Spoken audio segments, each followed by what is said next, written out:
को हमारे group number 1 की तरफ से आवाज नहीं सर पीछे हार्दिक स्वागत और अभिनंदन। अभी हमारा जो ये चार्ट है वो बुनियादी साक्षरता के घटक के बारे में और बुनियादी साक्षरता के घटक इस सफल फेज 2 का ये मेन पॉइंट है और इसमें मेन 8 घटक है। 8 में से सबसे पहला घटक है वो मौखिक भाषा का है कि बच्चे के अंदर मौखिक भाषा किस तरीके से बच्चे को पहले कुछ नहीं करवाना है, बच्चे को मातृभाषा में केवल उससे विचारों का आदान प्रदान कराना है। केवल उनको पूछना है कि आप क्या जानते हैं, उनके परिवार की डिटेल लो या उस बच्चे को बेसिक जानकारी पूछो ताकि वो बोलना तो जानता ही है। पहले कहते थे कि बच्चा एक कोरी स्लेट के समान होता है, लेकिन नई शिक्षा नीति कहती है कि बच्चे का दिमाग एक स्लेट की तरह कोरा नहीं होता, वो घरेलू शब्दों को जानता है और उन घरेलू शब्दों को वो मौखिक भाषा के रूप में इंटरेक्शन करेगा। जब एक दूसरे का आदान प्रदान करेगा तो उसका वो अंदर की झिझक है वो उनकी खुल पाएगी। फिर बाद में ध्वनि जागरूकता, तो इस दौरान जो हमारे एमपी सर थे उन्होंने बताया भी है कि जैसे कल द वाला विचार चल रहा था कि द की ध्वनि जागरूकता करनी है, अ की करनी है, क की करनी है, किसकी ध्वनि जागरूकता करनी है। बच्चे को उसका केवल सुनाना है, बताना नहीं है कि मतलब का कैसा होता है, भगवान जाने कैसा होता है, उनको केवल सुना दो एक बार।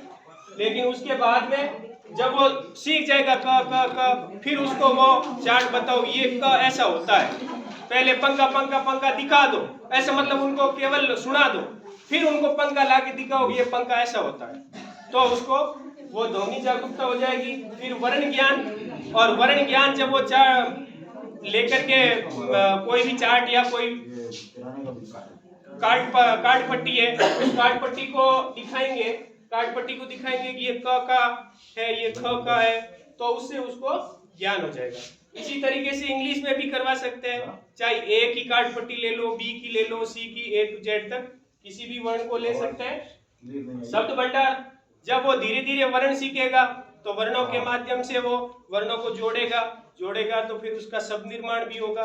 जैसे क प्लस प जोड़ेगा तो कप बन जाएगा, द प्लस व जोड़ेगा तब बन जाएगा। ऐसे अलग अलग शब्दों को, वर्णों को मात्रा अमात्रा कैसे भी जोड़ के वो शब्द भंडार में धीरे धीरे जो साइकोलॉजी के हिसाब से उसकी शाब्दिक क्षमता होती है उस क्षमता के हिसाब से बढ़ोतरी होती रहेगी। फिर धारा प्रवाह पठन, जब उसके वर्ण उसने सीख लिया, शब्द उसने सीख लिया, फिर बाद में वो पठन कार्य करेगा, तो पठन कार्य करेगा तो वो थोड़ी स्पीड बढ़ा के पढ़ेगा।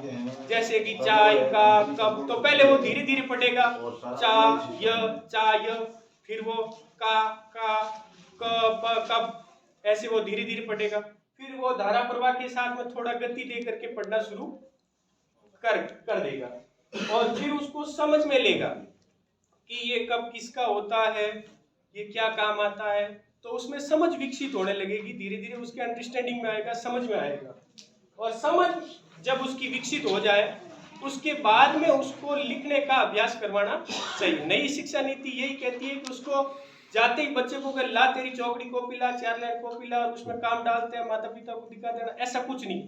उसमें पहले बुनियादी ज्ञान सारा होने के बाद में जो ये लेखन के कौशल है, घटक है, उनको लास्ट में दिखाया गया।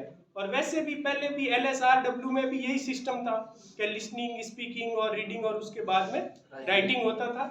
और स्वतंत्र पठन, जब वो लेखन कार्य शुरू कर देगा तो लेखन कार्य शुरू करने के पश्चात उसके दिमाग में आएगा कि अब तो मैं कोई भी चीज लिखी हुई है उसको मैं खुद पढ़ सकता हूँ, स्वतंत्र रूप से पढ़ सकता है, उसको किसी की जरूरत भी नहीं। पहले वो किसी की मदद से पढ़ेगा, लिखेगा, समझेगा, फिर वो धीरे धीरे अपने आप शुरू हो जाएगा। इस तरीके से ये बुनियादी साक्षरता के घटक है। इन घटकों के आधार पर अगर अपन शिक्षण कार्य करवाएंगे तो नई शिक्षा नीति के हिसाब से बच्चों में अच्छा विकास होगा। धन्यवाद।